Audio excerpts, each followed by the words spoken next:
In November of 1860, Americans went to the polls like they always had. They stood in lines. They talked politics. They believed they were choosing a president. What they didn't realize was that they were choosing the future of the country itself. For decades, the United States had survived by compromise. Every argument about slavery had been delayed. Every conflict softened. Every breaking point pushed further down the road. But by 1860, there was no road left. The nation was split, economically, politically, and morally. North and South no longer trusted each other. Newspapers spoke different languages. Churches preached different truths. Families argued over the meaning of freedom itself. And now, all of that tension was being poured into a single election. This was not just a contest between candidates, it was a test of whether democracy could hold together a nation that no longer agreed on its core values. When the results came in, the shock wasn't who won. The shock was what happened next, because one side believed the system had failed them, and the other believed the Union could survive anything. Both were wrong. By the time Americans understood what this election truly meant, the country was already sliding towards something far darker than political disagreement. This is the story of the election that didn't just choose a president, it broke the Union. By 1860, the United States was still one country in name, but in reality, it had become two very different worlds. In the northern states, factories were rising, cities were growing, and free labor was the foundation of the economy. Most Northerners did not live near enslaved people, but slavery still shaped their lives. It determined where new states could form, who held power in Congress, and what kind of future the nation was moving toward. In the South, life revolved around agriculture. Cotton dominated the economy, and slavery stood at its center. Enslaved labor was not just a system of work, it was the backbone of Southern wealth, social structure, and political influence. Any threat to slavery felt like a threat to survival itself. For years, Americans had tried to manage this divide through compromise. They drew lines on maps. They passed temporary laws. They made promises meant to calm both sides. The Missouri Compromise, the Compromise of 1850, the Kansas-Nebraska Act. Each one postponed conflict, but none resolved it. Instead, every compromise made the stakes higher. The issue was no longer just whether slavery would exist, it was whether it would expand westward. As new territories opened, the question returned again and again. Would they be free or slave? Violence soon followed debate.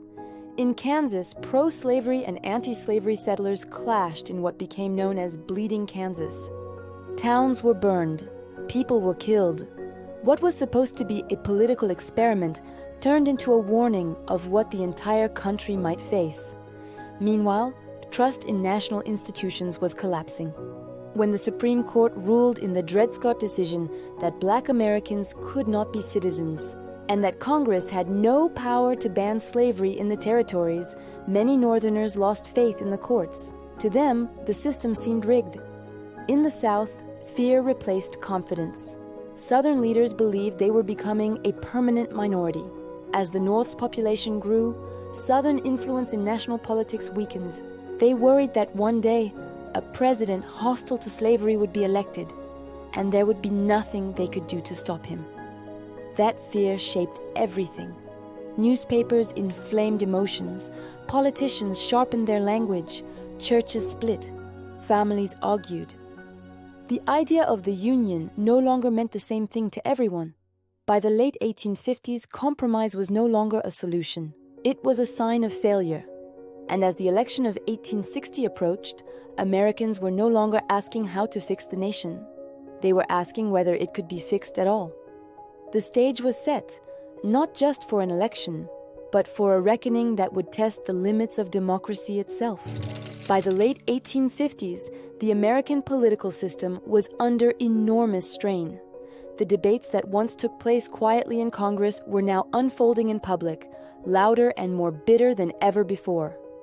For decades, the nation's two major political parties had helped hold the Union together. Democrats and Whigs both had supporters in the North and the South, and that balance forced compromise. But slavery shattered that balance. The Whig Party collapsed under the pressure.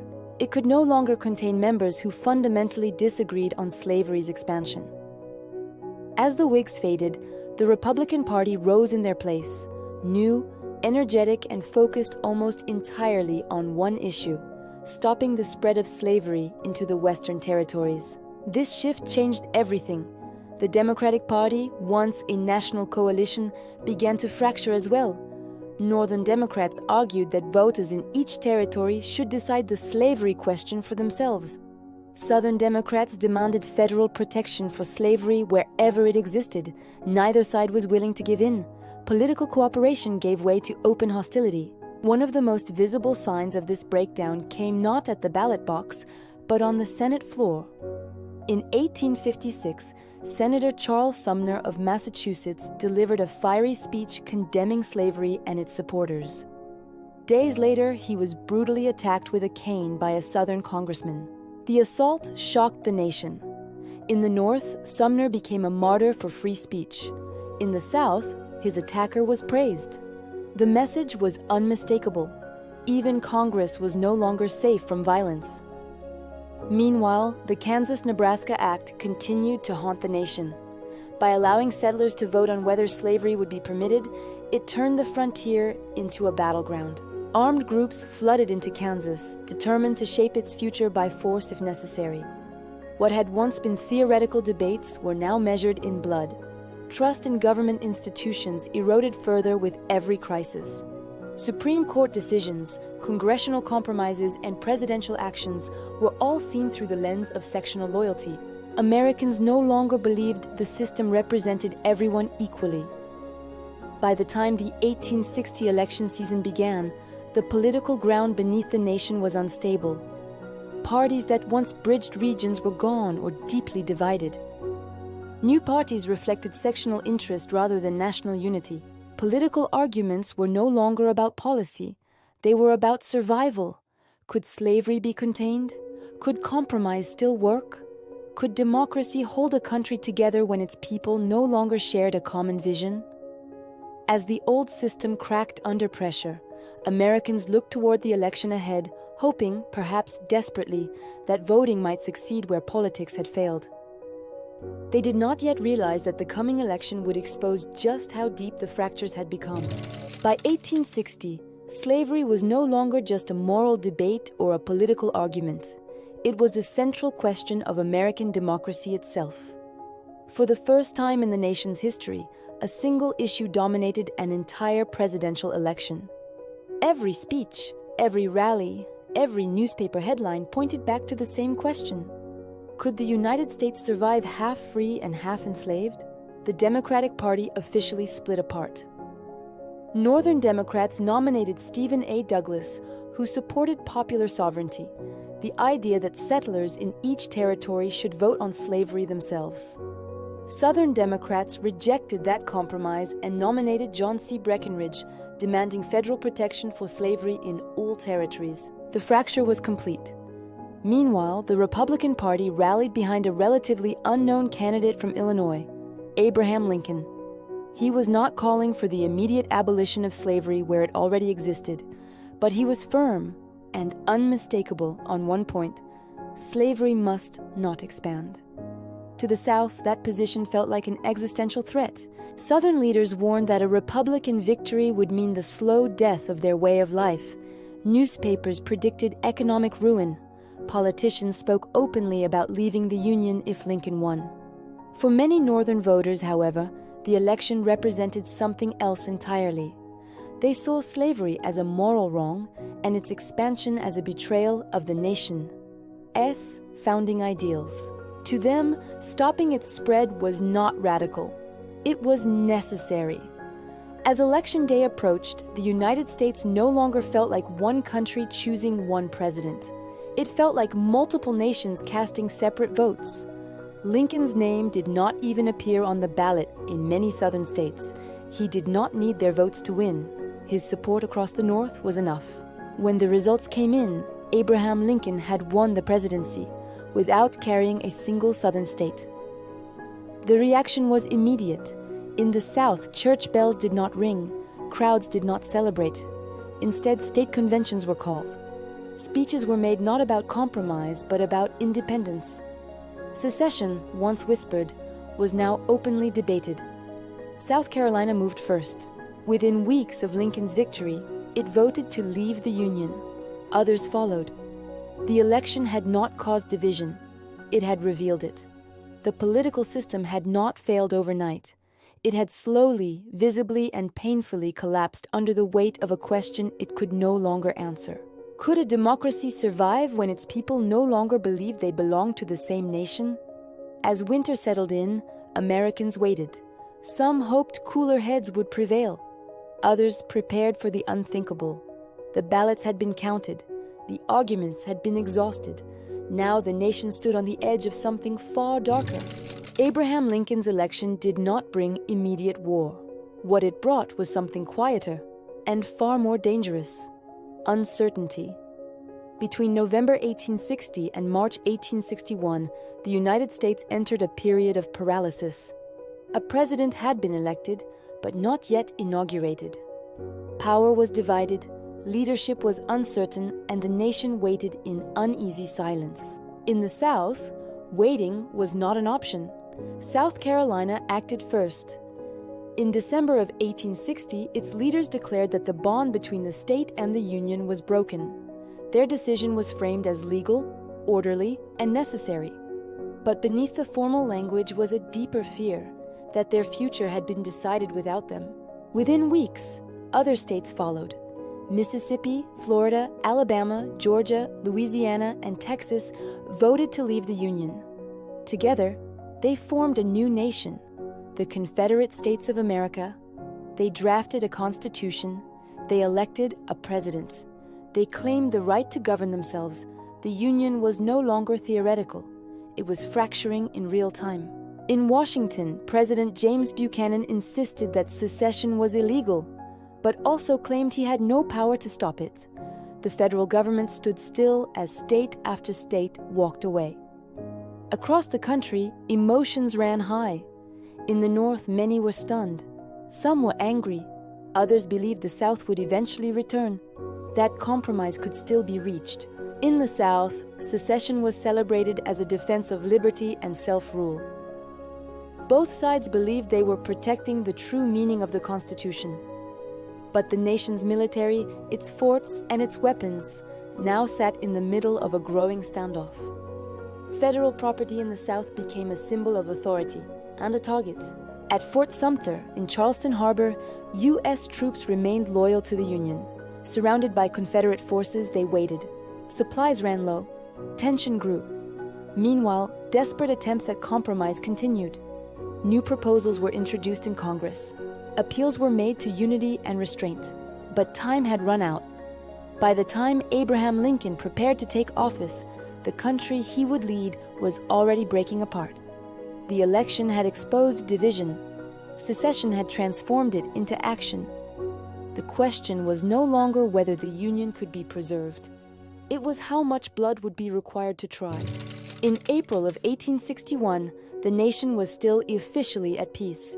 But peace, by then, was only a word. Fort Sumter stood like a question mark in Charleston Harbor, small, isolated, and surrounded. Inside, Union soldiers waited with dwindling supplies. Outside, Confederate forces watched closely, determined to claim what they saw as their territory. President Abraham Lincoln faced an impossible choice. If he abandoned the fort, he would signal that the Union had no will to defend itself. If he reinforced it, he risked triggering war. Lincoln chose a narrow path. He announced that ships would deliver food, not weapons. It was a gesture meant to avoid bloodshed. The Confederacy rejected it. Before dawn on April 12, 1861, Confederate artillery opened fire on Fort Sumter. Cannon blasts lit up the harbor sky. For 34 hours, shells rained down on the fort as smoke rolled across the water. No one was killed during the bombardment, but something far larger had just died. The illusion that this conflict could be resolved without violence was gone. When news reached the North, reaction was swift. Crowds gathered, flags were raised, Volunteers flooded recruiting offices. What many had dismissed as political theater was now unmistakably real. Lincoln called for 75,000 troops to suppress what he described as a rebellion. The response pushed the nation further apart. States that had hesitated now made their choice. Virginia, North Carolina, Tennessee, and Arkansas seceded, unwilling to fight against fellow Southerners. The Confederacy gained land, resources, and millions more people. Families were divided. Brothers chose opposite sides. Soldiers marched off believing the war would be short, decisive, and glorious. They were wrong. Both sides underestimated the scale of what was coming. The North believed its industry and population would bring a quick victory. The South believed its cause, its generals, and its determination would secure independence. Neither understood how deeply the country would be scarred. By the summer of 1861, armies were mobilizing. Railroads carried troops. Factories shifted to wartime production. The nation held its breath as it stepped into a conflict unlike anything it had ever known. What began as a political dispute had become a war for the soul of the country. And once the first shots were fired, there was no turning back. The first shots at Fort Sumter were just the spark. They ignited a firestorm no one had fully imagined. Across the country, men left homes and farms, carrying muskets and rifles, believing this would be a short, honorable fight. They believed it would be over by Christmas. They believed wrong. In the North, volunteers lined up by the thousands, inspired by duty and loyalty to the Union. Factories began to churn out rifles, cannonballs, and uniforms at a pace the nation had never seen. In the South, militias formed into armies, determined to defend their homes, states, and way of life. Cavalry units practiced on fields that had once grown cotton and corn. But enthusiasm alone could not replace experience. Generals had studied tactics on paper, but none had faced the scale of modern war America was about to endure. Logistics, communication, and supply lines strained under the sudden demand. Railroads groaned under the weight of moving men and material, and shortages became a constant shadow over every campaign. As both sides mobilized, the human cost began to mount. Young soldiers, barely out of school, wrote letters to mothers and sweethearts, certain that bravery would be enough to protect them. Reality, however, proved far harsher. Disease, exhaustion, and confusion claimed as many lives as bullets did. Early battles like Bull Run in July 1861 shattered illusions of a quick conflict. What had been expected as a swift show of strength became chaos. Union troops panicked and retreated. Southern forces celebrated, but their victory was incomplete and costly. The nation began to grasp a terrifying truth. This war would not be solved by one battle, one campaign, or one election. It would demand years, reshape every state, and touch every community. Families were divided along state lines, churches split over loyalty. Political leaders scrambled to maintain support while navigating the uncertainty of war. Even in homes far from battlefields, fear and anxiety became part of daily life. By the end of 1861, it was clear that neither side was fully prepared. Neither side could predict the scale of destruction or the length of suffering that lay ahead. Every victory came with a lesson in humility. Every loss deepened determination, hatred, and fear.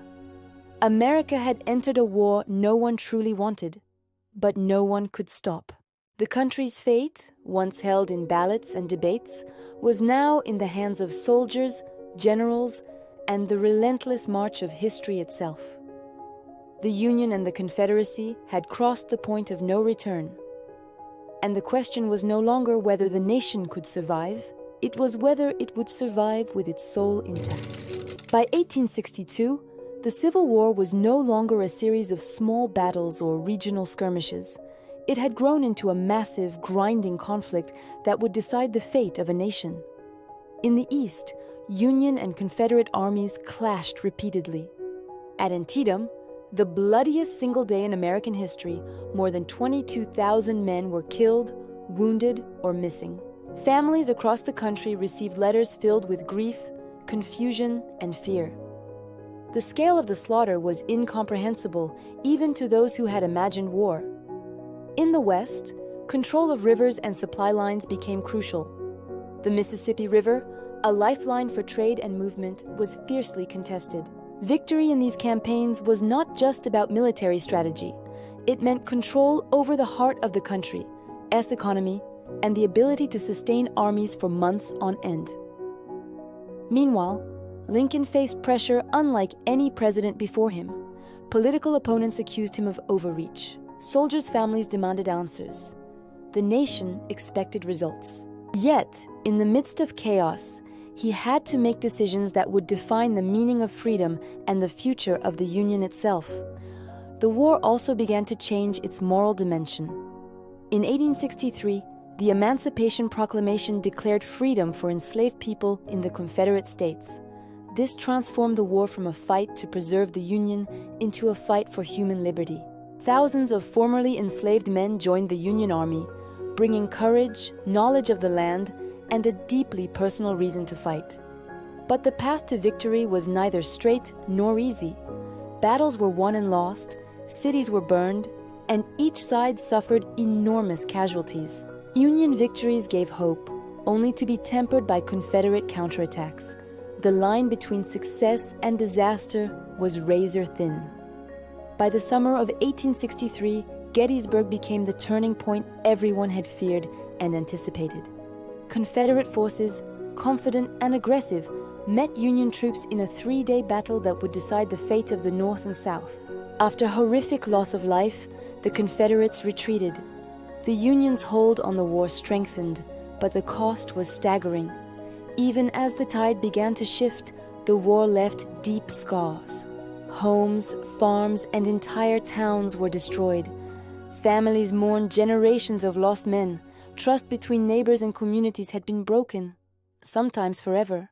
The Civil War was no longer a question of states fighting for their rights or preservation of the Union alone. It had become a test of the nation's character, morality, and resilience. And though the Union would eventually survive, the war's devastation and the challenges of peace would leave a shadow over America for generations to come. The Civil War finally ended in April of 1865, but the country that emerged was forever altered. 4 years of unimaginable bloodshed had reshaped every corner of the nation, its people, its economy, and its identity. The Union had survived, but at a tremendous cost. More than 600,000 men had died. Millions were wounded, physically and emotionally. Families were broken, farms lay in ruins, and cities like Richmond and Atlanta were devastated. The North's industry survived, but the South faced an economic collapse that would take decades to recover. Freedom had been won, but equality had not. Slavery was abolished by the 13th Amendment, yet former enslaved people faced immense challenges. Land, education, and political representation were promised, but often denied. Sharecropping replaced slavery in many areas, and laws slowly began to enforce segregation and inequality. The war had also left deep political scars.